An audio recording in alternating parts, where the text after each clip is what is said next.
अब हम देखते हैं हीनार प्रबंधन के दुष्प्रभाव।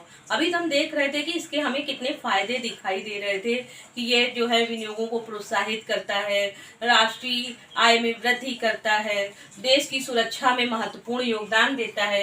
लेकिन जब हम इसके दुष्प्रभावों पे देखते हैं तो हम नजर डालते हैं कि इसके फलस्वरूप सबसे पहला हमारा पॉइंट आ जाता है कीमतों में भारी वृद्धि। हीनार प्रबंधन का सबसे महत्वपूर्ण दुष्प्रभाव यह होता है कि कीमतों में भारी वृद्धि होती है। कीमतें जो हैं, इसीलिए हम अपने ही घर में सुनते हैं कि हमारे ही घर के पेरेंट्स बताते हैं कि हमारे समय में ये चीज इतने की आती थी। हम अपने बच्चों को बताते हैं कि हमारे समय में ये चीज इतने की आती थी, और वर्तमान समय में उसी चीजों की कीमतों दिन दूनी रात चौगनी के अकॉर्डिंग बढ़ने लगती है। तो इस प्रकार हीनार प्रबंधन के फलस्वरूप कीमतों में भारी वृद्धि होती जाती है।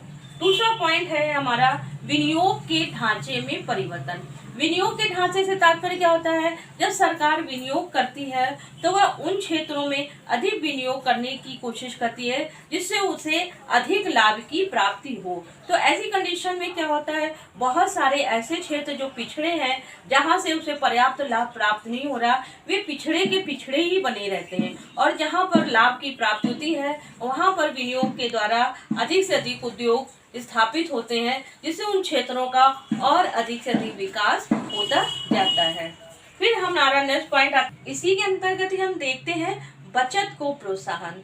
बचत को प्रोत्साहन से क्या तात्पर्य है कि जब बहुत अधिक महंगाई की मात्रा में वृद्धि होती है तो लोग विनियोग को कम करने की कोशिश करते हैं और बचतों की मात्रा को बढ़ाने लगते हैं, यानी कि जबरदस्ती बचत को प्रोत्साहन मिलता है, क्योंकि वो देखते हैं कि जब इतनी तेजी से महंगाई बढ़ रही है तो आगे के 10 साल बाद यदि हम बचत करके नहीं रखेंगे तो आगे के 10 साल बाद हम कैसे सरवाइव करेंगे। इसके लिए अनावश्यक रूप से बचतों को प्रोत्साहन मिलता है, और जब व्यक्ति अपनी आय का अधिकांश भाग बचत में लगाने लगेगा तो विनियोग की मात्रा में कमी होने लगती है, जिसकी वजह से मंदी का वातावरण उत्पन्न होने लगता है। इसके बाद ही हम देखते हैं वितरण पर प्रभाव। वितरण पर भी इसीलिए प्रभाव पड़ता है कि जो लोग अमीर होते हैं या जिनके पास पैसा होता है उन्हीं के पास पैसा बढ़ता जाता है, और जो लोग गरीब होते हैं वे पिछड़ते चले जाते हैं, क्योंकि जिनके पास पैसा होता है उन्हीं को ही सरकार के द्वारा भी आर्थिक सहायता उपलब्ध कराई जाती है।